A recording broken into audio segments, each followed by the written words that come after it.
Hi and welcome to Add More Zest. My name's Rebecca, also known as 4kids147, and I'm going to dekit this kit finally after 3 years-ish. Maybe a little bit less, maybe a little bit more. This is the other half of my Swan and deer painting. I did the deer painting. I think somebody actually commented when my video went up when I kitted this up. They said, I'm sure they said I did it at the beginning of 2021. So that means it's been kitted up for 3 years until my decision wheel picked the other half. So it is now time to dekit this kit. It is a round, so it should be fairly easy to dekit. However, these stickers have been on here for 3 years. So I think we may have to bring some Goo Gone into the equation. We'll see how we go. I'm going to tip the 3 colours in, I think, first, and then remove the stickers. But there was plenty of diamonds. There was some extras that I had in a pouch. No, this is 535. There was some extras that I had in a pouch. I did go through all of those. That was actually 818, which was the background. And when I first kitted up the Swan, the actual... Oh, that's come off really easy. Oh, I'm impressed.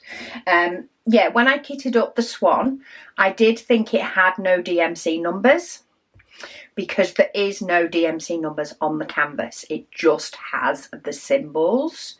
But they must have been on the actual bags, because I have written, in the way I still do, the symbol on the top part of my sticker and the DMC number on the bottom part of my sticker. So I can still dekit these to my heart's content, should we say. They also seem to be in DMC order as well. That's the way they've been done. So if you remember, my Kaiser painting also had a lot of 818 in the background. So there's been a bit of a theme for pink backgrounds. So that's actually got quite a few in. That may need to be a few taken off, creamed off. Let's say the words. Take the cream off the top of those at some point. I have since picked up some foam board. There's a few things that I want to do with some foam board, so do let me know if you want to see future videos on them, or whether I just get on and do it one evening I feel like messing about and not necessarily on camera. But let me know if you want to see it, because I'll be happy to schedule it in. It probably will get it done quicker if I schedule it in rather than going, I'll just wait until I'm in the mood. But the couple of things I want to do with the foam board is, one, I want to work out a little sort of foam board stopper. So a little bit like this, probably just as deep as 2 sheets. But I actually want to put it in my tray storage where I have my zesty trays. So if you have our tray storage for our trays, the AMZ trays sit in and the spout sits just on the outside, and the AMZ trays fit perfectly. For the zesty trays, because they are shorter, I still put them with the spouts sticking out just a little bit, and I have a trash tray tucked in the side of it, so they're all matching where we have matching available. I want to create like a little stopper. It'd be a lot smaller than this. Like, it would be that sort of height, but it would be a lot smaller piece. I want to do one that will allow me to sort of push the trash tray in, but then it not go in any further, so it doesn't go any further back than it needs to line up at the front of the tray, if that makes sense. And that would also then create a little sort of stopper on the back for the zesty tray as well, so that they sit nice. I will of course share any measurements, but let me know if you want me to do a video on me actually figuring out what the heck I'm doing with that. So that's one thing I'd like to do. I also want to do the same sort of thing in the shop, just where I store, because I store all the trays on like a A4 mini paper tray. The trays are all stored there, ready for orders, all the stock trays. And the mega trays fit on it perfectly. Like, the stopper hits the back, the tray sits right near the front. But I want to do the sort of same for the zesty and the add more zest tray. It's basically just create a backstop so that they can't go any further than I need them to. That is something I'll just do one day to get that done, because that's not going to benefit anybody necessarily seeing that one, and I haven't got the filming set up for the shop. But the second thing I want to do with the foam board, and now as I'm saying it I'm thinking, have I got enough? But the second thing I want to do is I need, in my square boxes, I have 4 boxes for my squares, and 2 dividers or 3 dividers are in black foam board, because that's all I had at the time. So I want to pretty them up properly, turn them to white ones with the stickers on. So I have done videos on it in the past, but it was sort of tied in with other stuff. I also want to create some more of these, but without the numbers on. I just want to create them for filling gaps. So in my square diamonds, which you'll see when I dekit my fox painting next week, I have a lot of gap. I have a lot of wiggle room in my squares. My squares is the diamonds I have the most of. A lot of diamond paintings in my stash are squares, and yeah, I have loads of them.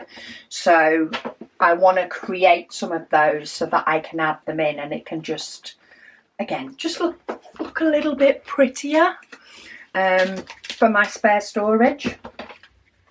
So I've got my spare storage and I've got my tray sort of bumper. They work really well without it. Oh, I've got a rogue diamond, but it's not actually the same colour as that one. So yeah, I've got that, and I've got my spare storage. So let me know if you want to see videos on either of those, or whether you maybe just want to know the measurements and you're just happy for me to just do them. This is the only thing with these 21 cases, and I'm only realising now, right at the end, but when you're working on these 21 case, which is roughly the same size as the 28 ones that have 4, but of course they're bigger because there's only 3 per row. Absolutely great for storing kits with more diamonds, but they don't tip into the bag as nice. But anyway, I'm done now. I'm done, and the tops of my cases are all perfectly fine. The stickers came off great, and I think the actual type of case makes a difference in that more than the stickers, because sometimes the stickers do stick on other types of cases. It really depends. It's that whole, they need to be sticky enough to stay put on the likes of plastic bags. But some types of storage, they can be a bit too sticky, because we use exactly the same sticker material for that as we do for these, and this one is not coming off as nice.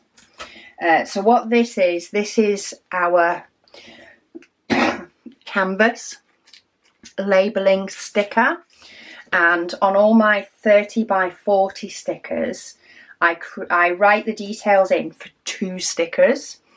One sticks on my diamond painting on the clear cover on the outside, and one I stick on the diamonds in their little pouch that are stored in a separate drawer. And what I've done is I've peeled the one off the pouch, because the pouch doesn't hold them tight, and stuck it onto the front of these diamonds so I know what diamonds they are.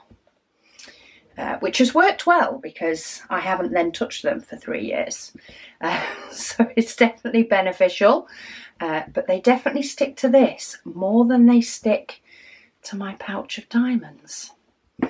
So what I'm trying to do is get most of the paper part off, because while Goo Gone, which is what I'm going to get out now, does soak through the paper, I do tend to find that I have to go over it a couple of times if I've got paper left. Whereas if I get most of the paper off, then it takes a little bit less effort. But I'm just putting some on my Goo Gone cloth. It's just a lint-free type cloth, because you don't want it to end up picking up and sticking loads of bits of fluff. This is purely used for Goo Gone. And then I have to rub over a little bit more the bits that still had paper left. And then I'm just wiping the rest, because why not? Then I get a dry piece of the cloth, and all evidence of my sticker is Gone, or Goo Gone, as it may be. Okay, so my case is now ready to go back into my storage, but I do need to deal with the painting. So let me bob my stickers back on the shelf. It's been a while since I finished a 30 by 40 painting. Let it focus. So this is the other half of my Deer and Swan. I did this in 2 days, 2 evenings. I did sort of this bottom half in one evening, and then I did the top section in another. I was probably up a little bit later when I did this part, but there was also a lot more multi-placing on this part. I did multi-place on this painting, so I was able to multi-place the swan's head and like huge part of the background, compared to this part where I multi-placed the pink and some of the white, but then single placed most of the flower parts. But what I like to do with my 30 by 40 paintings, because quite often, especially with the budget paintings, 30 by 40 is the width of this canvas. It's not the actual painting width and height. So I like to mount them on A3 cardstock and then put them into an A3 display book. So if we get my scissors, and if you can see, my scissors need a bit of Goo Gone, to be honest. And that is probably purely, well, it will be, from either cutting double-sided tape or, more likely, cutting the edges off diamond paintings. And where the bead of adhesive spreads over from the painting a little bit more, you know, you get it round the edge. On my fox painting, I've actually put some washi tape down because the band around the outside of the painting was actually quite thick, and I was getting stuck to it. And it looks worse if it picks up loads of fluff. So yeah, that ends up getting stuck on the scissors. But what I like to do is cut all this out. So if you can see here, that was the deer part of the swan. It came as, I say, like it was one painting, but you did have the key, the symbol key, on either side of the painting. So I actually cut them in half when I got them and turned them into two paintings. But they use the same diamonds, which is why the diamonds have been kitted up for 3 years. I think that is the only painting that has ever... Oh no, I was going to say has ever been kitted up that long, but it's not. My Heaven and Earth design was kitted up for 4 years. But it took me 4 years to complete that one, so that was why. I suppose you could say it's taken me 3 years to complete this one. But what it does mean is that now this and the fox is finished. So if you saw my whip and waffle yesterday, I did a mammoth whip and waffle, and I was just working on the fox and answering all the questions. As I'm filming this, I've not actually edited that video yet, so I don't quite know how long it was, but I do know it was long. It was definitely a long video. How long? Who knows? But, well, you guys know how long it was if you're watching this one. But yeah, I have since finished him off. It really didn't take that long at all. Probably less than an hour, that's for sure. But he has been finished, which means I am allowed, in my head, my rules, my head, I am allowed to dekit my swan. Well, I could have dekitted my swan anyway, but finishing the fox is the rule that I set myself before I can kit up my next painting. So hopefully it will be nowhere near as much drama as last week's, but do join me for my video tomorrow. I will be kitting up a new painting. I have no idea what that new painting will be, because I will be using my decision wheel. Okay, my nails are not working today. My index fingernail is really short. Yeah, I will be using my decision wheel to pick a painting. I am going to slightly change it from last time. Not because of what happened last time, because it's not going to pick this painting again because I've done it now. But I am, say, going to change my first wheel ever so slightly. But we shall see what it will pick for me. So what I like to do with this is I like to do like 3 strips of tape. You can tape it all the way around if you want. I personally am happy with just one at the top and the bottom. The middle one's just a little extra bit of security. I've just realised I do have 2 sheets of cardstock here, not one. So we'll put one of those back under my desk. That can get used for fox.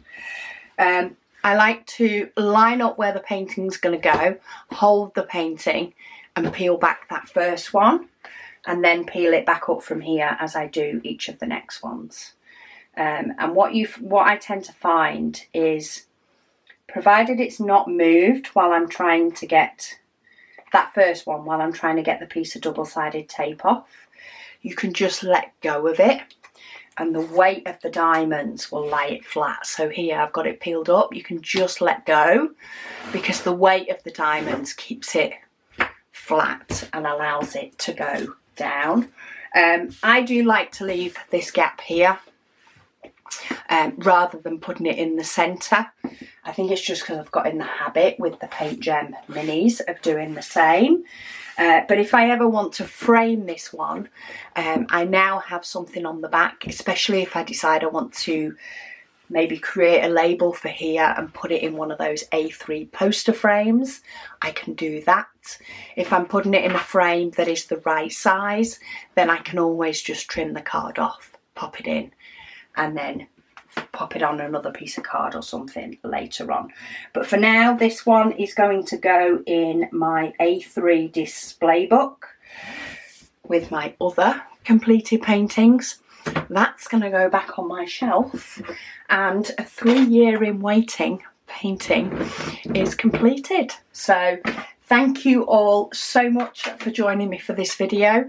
Do join me tomorrow while I kit up my next one, and we'll see whether we end up with any drama llama or whether it's a little bit more subdued. I'm kind of hoping it picks a painting that I can use my new 60 bottle case for that I've not used yet. But time will tell. Anyway, I'll speak to you all tomorrow.